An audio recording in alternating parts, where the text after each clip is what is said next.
Bonjour à toutes et à tous. Nous sommes aujourd'hui au niveau du module 6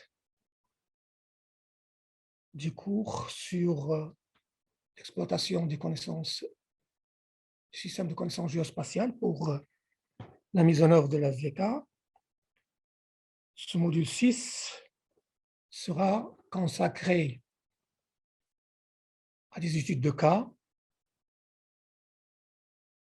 Nous avons parlé déjà au niveau des modules précédents des études de cas, mais dans ce module, c'est les études de cas spécifiques. Ça a une autre connotation par le fait que nous allons recourir à des plateformes en ligne,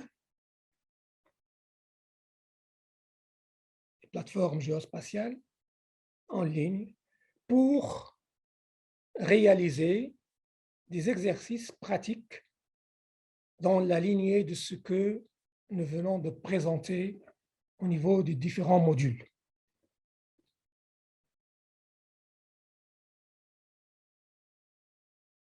L'une des plateformes importantes que nous allons utiliser, que j'ai déjà signalé au niveau de la présentation du cours, c'est les plateformes propriétaires plutôt,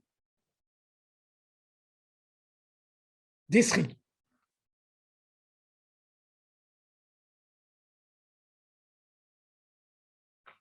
C'est la plateforme Africa Geoportal et c'est la plateforme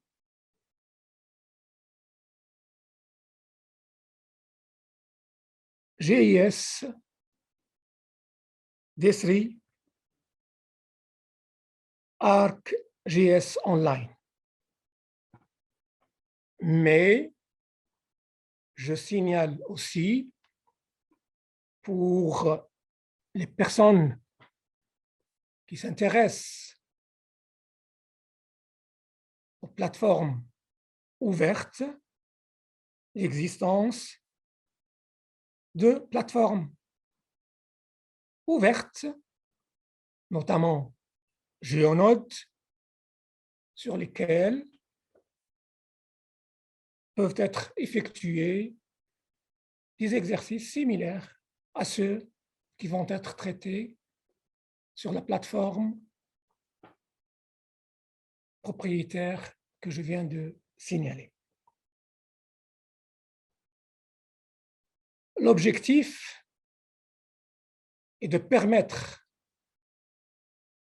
aux participants qui n'ont jamais eu l'occasion d'avoir accès au système d'information géographique, de pouvoir traiter, de pouvoir voir quelles sont les possibilités qu'offrent ces logiciels, ces plateformes, du point de vue analyse spatiale.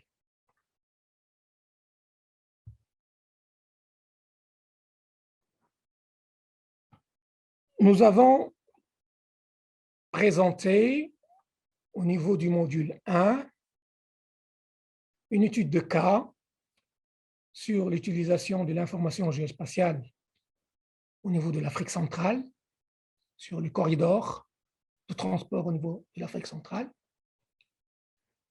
Nous allons essayer de voir qu'est-ce qu'on peut faire au niveau d'autres sous-régions du continent.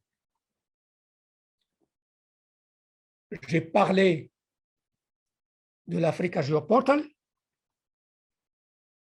Donc, les participants ont la possibilité de s'inscrire gratuitement et d'exploiter cette plateforme.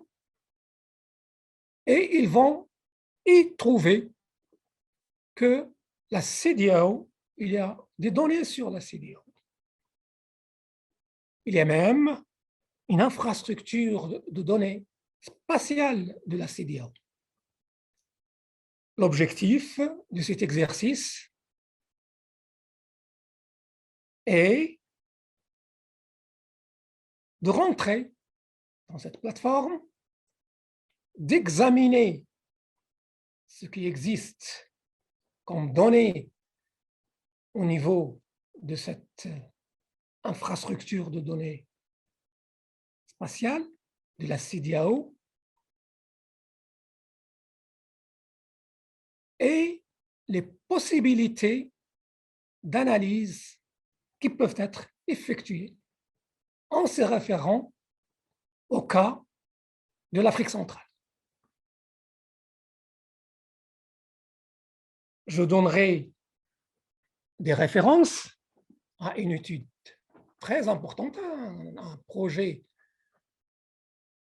un grand projet financé par,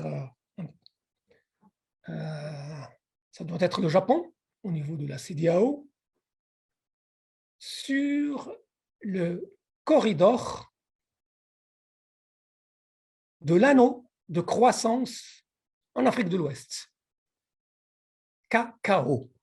Ce n'est pas le cacao plante, mais c'est le sigle pour désigner ce projet qui s'est déroulé sur plusieurs années, sur lesquelles nous avons des données. Et l'objectif de tout ça, de cet exercice, est de montrer le dilemme suivant. Dans la plateforme Africa Geoportal, gratuite, mise à la disposition des pays et des organisations qui le souhaitent, vous avez trouvé un certain nombre de pays africains qui effectivement ont mis des informations, le Sénégal, le Nigeria, l'Éthiopie, et très peu. Au niveau organisation, la même chose. Vous avez la CEDEAO. Donc, on essaiera de voir quelles sont les contraintes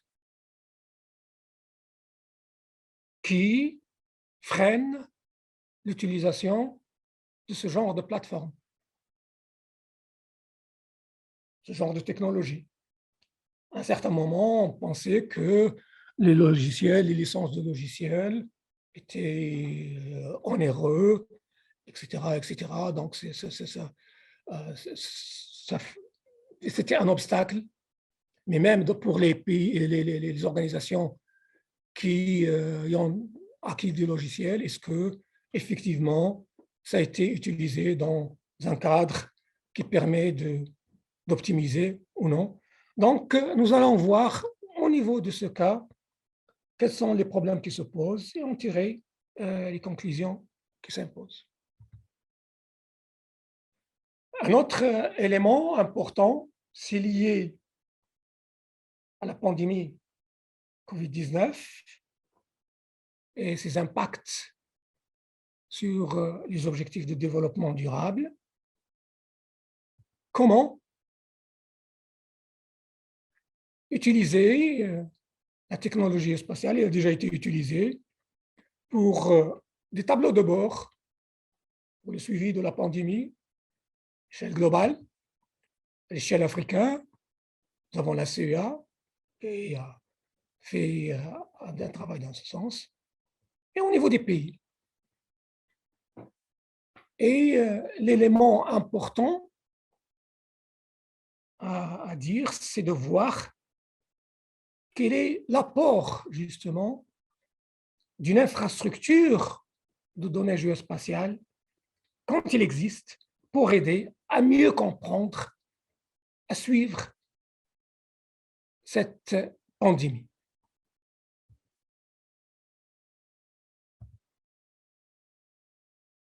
Et un exemple, c'est la Zambie. Il y a un tableau de bord sur le Covid au niveau de la Zambie. Mais ce qui est intéressant, c'est que ce n'est pas juste un tableau de bord avec des statistiques sur le nombre de cas, les nouveaux cas, le nombre de décès, etc. C'est lié à toute une infrastructure nationale de données géospatiales où on peut faire des analyses poussées liées à différentes données socio-économiques, environnementales, spatiales, disponibles au niveau de cette infrastructure.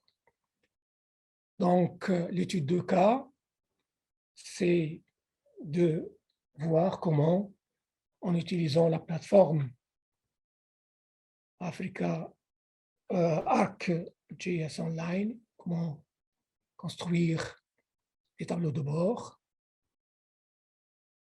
quelles sont les contraintes de données, comment collecter ces données, comment les apurer et comment diffuser les résultats des analyses. Donc, par exemple, c'est les analyses des difficultés de distanciation sociale telles que présentées ici au niveau de Lusaka, tenant compte de la densité des populations. Donc, un problème d'analyse spatiale. Et nous allons essayer au niveau de ce module aussi, de tirer les conclusions de ce cours. Je dirais, premièrement, au niveau des démarches méthodologiques et des approches, ce qu'on peut retenir de tout ça. Donc, c'est d'utiliser ces outils dans une approche endogène, dans une approche participative, où toutes les parties prenantes sont sollicitées, travaillent en collaboration.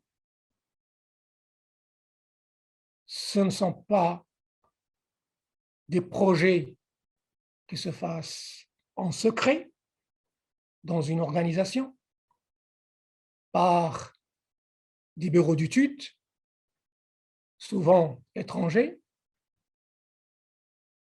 C'est développer la capacité nationale, sous-régionale et continentale, d'autant plus que l'expertise existe, encore faut-il y faire appel chaque fois que nécessaire. Ça, c'est le message à faire passer au niveau de ce cours. Nous avons des structures nationales qui participent à un GGM, à un GGM Africa, à un GGM Arab States, pour l'Afrique du Nord, par exemple. Tous les pays d'Afrique du Nord sont membres aussi bien du NGGM Africa et du NGGM Afrique du Nord. Comment faire en sorte que l'information et les produits qui sortent de ces gatherings, de ces réunions, soient diffusés à l'échelle nationale,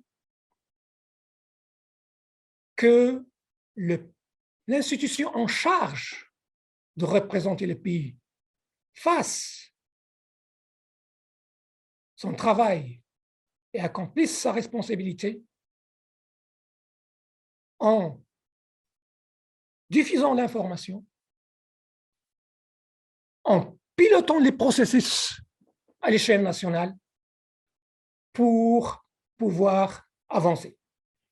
Il ne suffit pas d'aller dans des réunions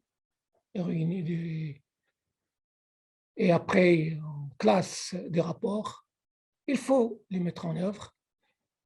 Et vraiment, je voudrais remercier, pour terminer, nos collègues de l'IDEP et du Centre de statistique pour avoir arrangé l'organisation de ce cours que, je l'espère, permettra de faire avancer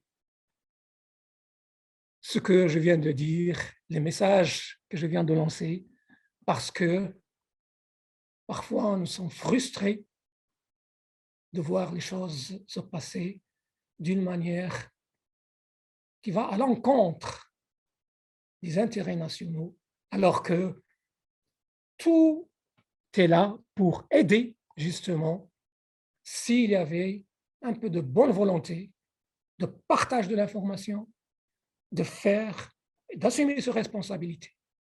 Et je vous remercie.